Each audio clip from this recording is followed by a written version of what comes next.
Hello and welcome back to another GiantSlayerTV Top 10 video. Today we'll be going over the top 10 Radiant items for patch 11.19. Radiant items have solidified themselves into the meta and are an essential part of the mid and late game. While the 5 options in each game are random, knowing the relative strength of each Radiant item is a key to improving.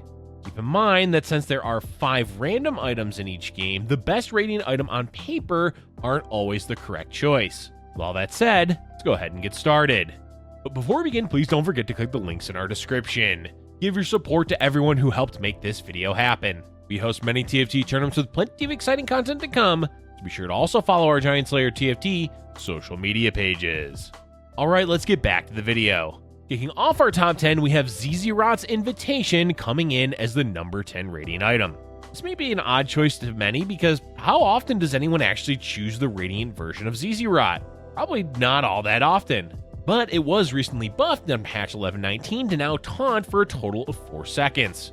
The way the taunt works is any champion within range to attack when taunted will do so, meaning it is functional against assassins if properly positioned.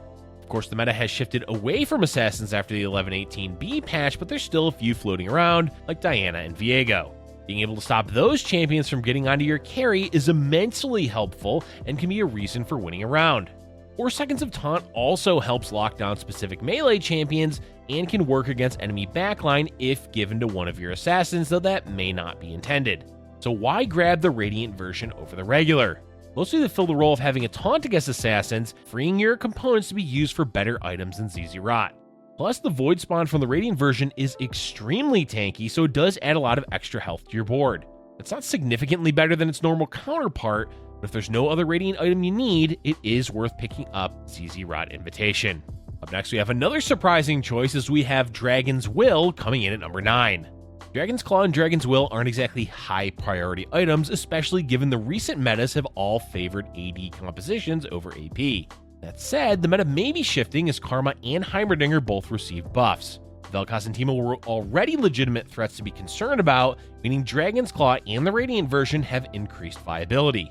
It is worth grabbing the Radiant Dragon's Claw over the normal version for a few reasons. 1, you don't ever really want to be stuck with 2 cloaks. That means it's rare that you'll ever be in a position where you're wanting to take a cloak from an armory or carousel unless you already need it for another item. That makes Dragon's Claw a rather rare item to have as an option. Choosing the Radiant item on 3/6 opens up having that defensive option without committing 2 components to cloaks. The second reason is that, as far as defensive items are concerned, Dragon's Will is actually quite decent. Granted, it is to counter AP composition, so make sure you're scouting the lobby before committing to it.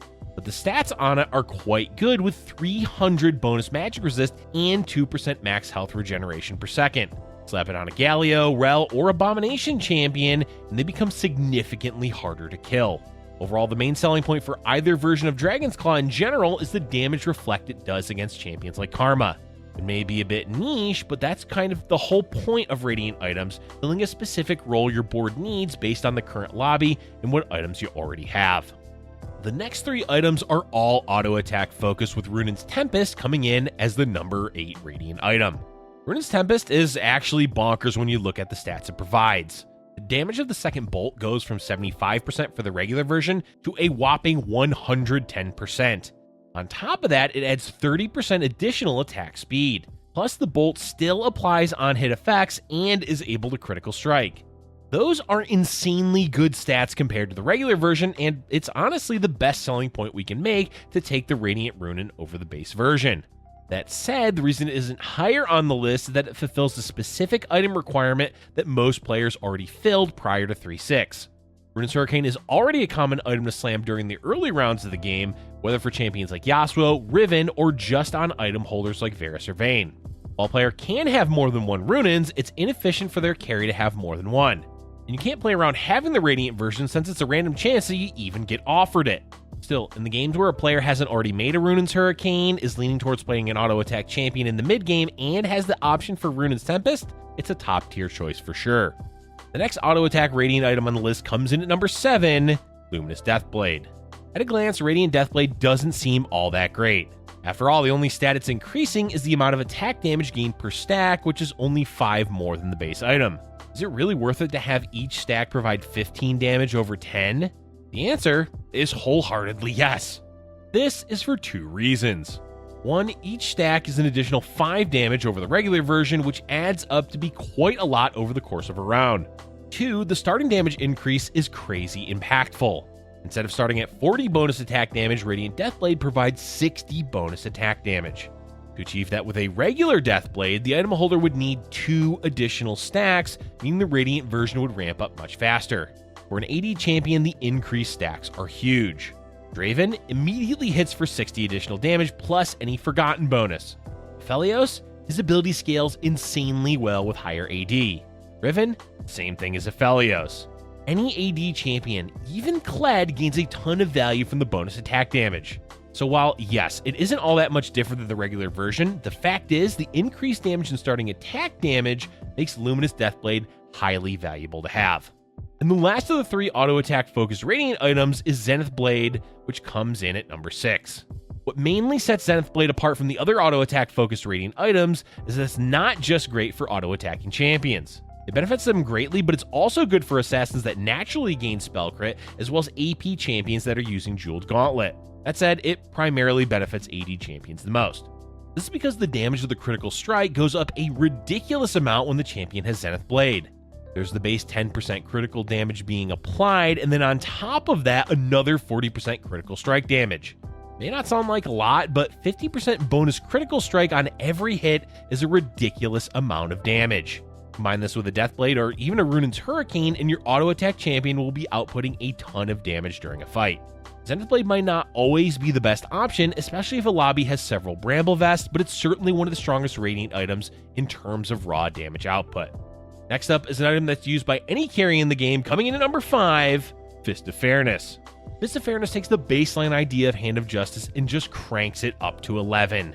Not only does it provide an increased number of stats over Hand of Justice, the item holder also gains the full value of both the damage and the Omnivamp. Hand of Justice is just already one of the best flexible items. Fist of Fairness takes that to a whole new level. We will say the whole reason Hand of Justice is good is that the player can slam it early and not have any major repercussions later on. It's not the type of item that dictates where a composition is headed, whether that's for AP or AD. Fist of Fairness comes in a bit later in the game at 3-6, meaning players will have either slammed a Hodge or already have a decent idea of what composition they're looking to play. Even in that case, Fist of Fairness is still a worthwhile choice because it serves both as a damage item and utility. This makes it the perfect third item for practically any carry, assuming that there's not a more specific item that the player needs. So if you're going into 3-6 and need an all-around solid item to give to your carry, Fist of Fairness is our recommendation. Coming in at number 4 is a recently reworked item, Locket of Targon Prime. For the sake of brevity, we'll just call this item Radiant Locket. Radiant Locket was recently altered to provide 200 bonus health to all allies at the beginning of combat. This is on top of the shield it provides, which can be given to 7 champions, assuming they're all in a row together. Oh, and that shield lasts for 60 seconds.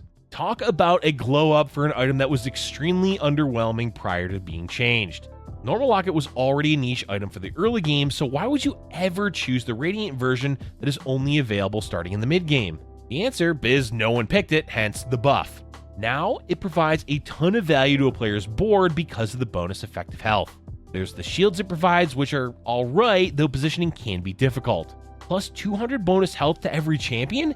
That's a crazy amount of increased health to the board. Level 8, that's 1600 health points added to your board. Let's say, for example, you have it on a 2-star champion and provide the shield to a maximum 7 champions it can be given to. At the start of combat, that's a 500 shield health for each of those champions, meaning a total of 3500 effective health. So from just one item, you're able to gain 5,100 additional health between the bonus health and the shields. Of course, that's just on paper and is split amongst multiple champions, but the point is, for one item, you gain a ton of effective defensive value for your board. Just from that alone, it makes it a worthwhile item, though in actuality, it won't always provide that much value because of positioning and other factors. Still, Radiant Locket is significantly better now than it used to be, and is definitely worth trying. Up next, we have Shroud of Reverence coming in at number 3. Folks, this item and the next one on the list are still top dogs of Radiant items. Regular Shroud is already one of the best mid to late game utility items, and the Radiant version just improves upon that even more by having a larger radius of the board it affects and providing 15 starting mana to every allied champion. Oh, and the mana increasing effect? It's 50% for the Radiant version, up from 35% of the regular version.